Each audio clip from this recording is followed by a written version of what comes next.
Hey guys, what is going on? In the studio today, and was just doing some thinking and some just kind of digging through some thoughts from Easter, and basically I wanted to talk a little bit about authentic worship and an experience that I had Sunday that just really opened my eyes. Just gave me some incredible insight that I knew was true, but you always have these moments in life that you can learn from, and that you can just gain so much from. And this was just one of those. So anyway, here we are here in the studio. Sorry for not cutting the camera earlier. I'm not totally used to this software, but basically, we went Sunday to Boissevain Baptist Church, which is my wife's grandfather's church in Boissevain, Virginia. And we went there just because we hadn't been in church with him in a long time. And my wife, she had asked what my thoughts would be on us going and hanging out with them for the day since it was Easter. So we go down, and this is a pretty small church. I'd say that the sanctuary probably seats, I would guesstimate, and I may be off by a little bit, but I would say when you start reaching 100 people, it starts getting pretty tight. And we've always said in pews, that's butt cheek to butt cheek. But we were there, and we got into the service and got into the time of worship, and the people just lit up. And let me tell you a little bit about what worship at Boissevain Baptist Church looks like. My wife's grandpa, we helped him install a 65-inch TV at the front of the sanctuary over the baptistry, and they started using sing-along tracks that had the lyrics built in, so that way basically you click play and the lyrics are taken care of, the audio is taken care of. You can either have the vocal there or you cannot have the vocal there, but this is what they use for their time of worship there. And then they have a pianist that also plays some hymns and that kind of thing too. But where I'm driving at this, and what really just jumped out and leaped out at me in this particular instance was, we were at a church that had probably somewhere in the ballpark, if you disclude the television and the computer, probably had somewhere in the $1,000 to $1,500 range worth of PA equipment, and very, very minimalistic setup.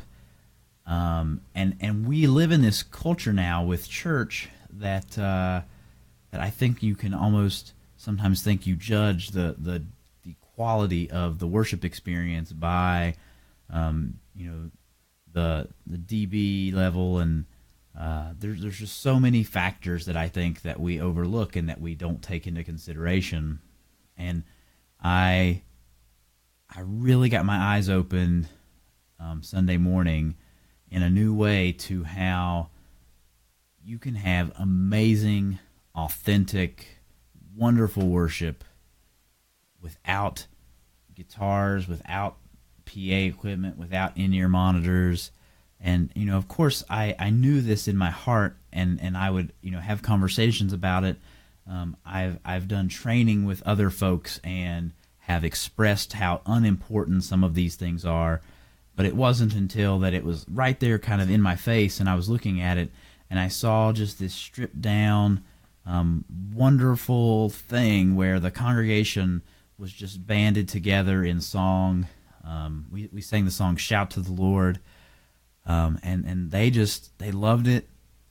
And the other thing that I kind of want to bring out that's so important, because this is living worship media, right?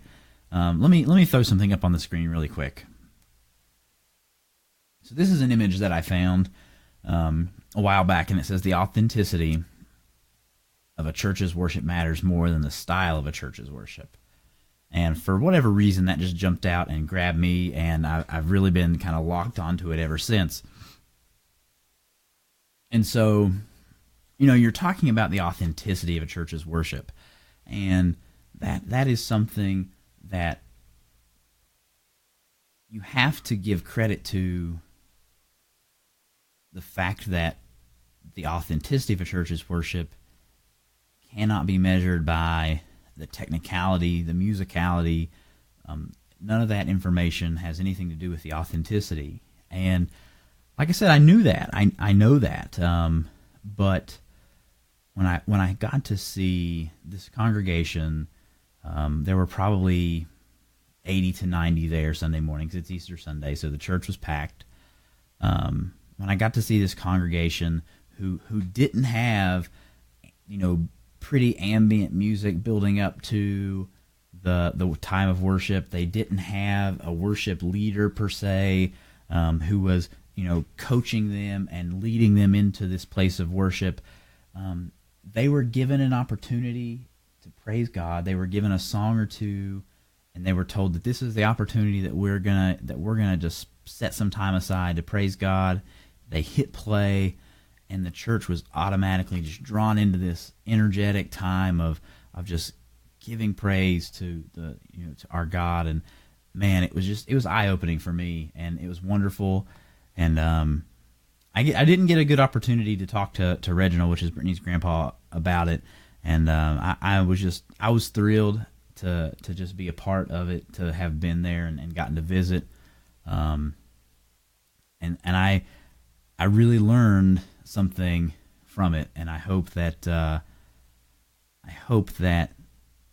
folks that attend there know just how wonderful a job that they are doing of getting engaged and not letting a moment pass by, not letting a moment in life pass by when they are supposed to be setting time aside just to be in worship and to be in communion with God. And not letting that slip by, not losing that opportunity, and just grabbing hold of it and making the best out of it. That's what it's about. And Living Worship Media, that's what we want to try and drive at. And it was just perfect timing for me as we build this ministry, and as we are trying to focus on what there is to talk about and what there is to bring out as part of this ministry. Man, it was just perfect timing. Couldn't have been more happy. But anyway, guys, I thought that was just a nice little piece of life, and that's what this is about, is just bringing the reality and the truth of life and worship through life, to you guys. I really hope that we can learn as Christians how important and wonderful taking those opportunities to worship are, and not letting them sit by. And then I hope that those of us that I am I have this studio, I have guitars and microphones, and I would venture to say that I have more stuff in this room for producing audio than Boissevain Baptist Church does.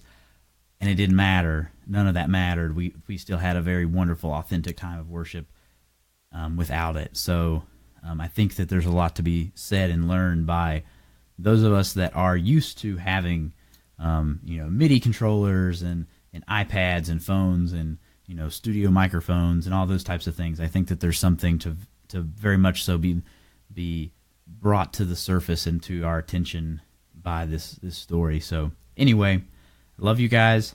I appreciate you tuning in. Always leave comments, message us, let us know what you're interested in hearing, seeing.